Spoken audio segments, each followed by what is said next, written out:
David Thomas. Good afternoon, everyone. Again, it's David Thomas, archivist at the Cornwall Record Office. Welcome to another session of David's Dazzling Documents. Sometimes records tell us things that perhaps we wouldn't expect to know about, and sometimes breaking convention. On the table today, we have the first of a series of 3 large volumes which we hold, which record the registers of the police who served in the Cornwall Constabulary from 1857 until 1920. 3 large volumes, of which this is the first. Let's see what we can learn from these impressive looking volumes. And you have basically the service record of different police constables serving. I've opened the book at this page because this is PC number 1, who was enrolled on the 24th of February 1857. He's Charles Blake Bray. He's 21, he's 5 foot 9.5 inches tall. He has a thin visage. His complexion is fair, his eyes are blue, his hair is light brown. He has no particular marks according to the book. His figure is good. He's born in Bodmin, and by trade he was a carpenter and a joiner before he entered the police force. He's single, he has no children, and he was last employed with a man called John Bray in Bodmin.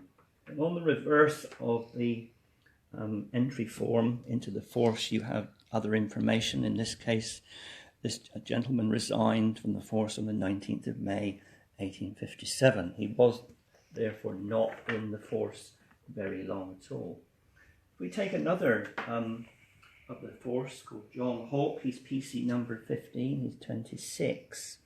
But then if we turn over, we have his service record, and that tells us that he was dismissed the force with forfeiture of pay for being absent from his station and drunk at a fair. It seems like they joined in on the revelries. Not the sort of thing you might expect from a sober Victorian policeman who's a pillar of the law and the establishment. Let's take another. We have here PC 18, who's John Francis Ellis.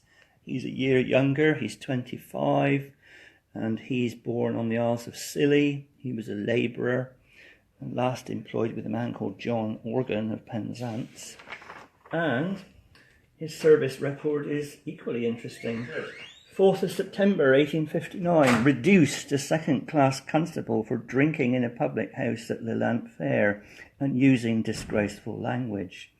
And it continues a couple of months later, in November 1859. He was fined 2 shillings and 6pence for neglecting to write up his journal daily in accordance with the general orders, and then called upon to resign for using his staff inappropriately on a prisoner. Looks like there was a bit of violence involved there.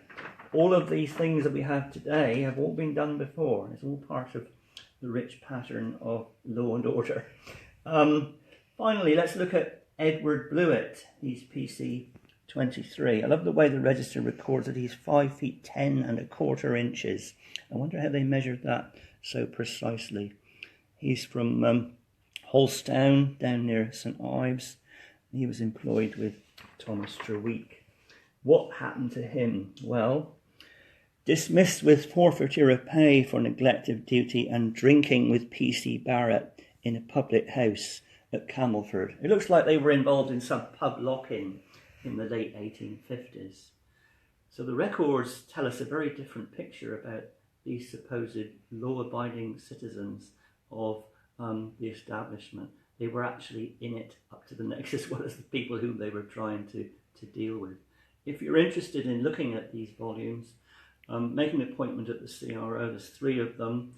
The catalogue won't actually give you the names, so you need to come and examine them, and you'll learn much more about what they look like, what they got up to in their duty. And it's a fascinating insight into crime and punishment and law and order in 19th century Cornwall.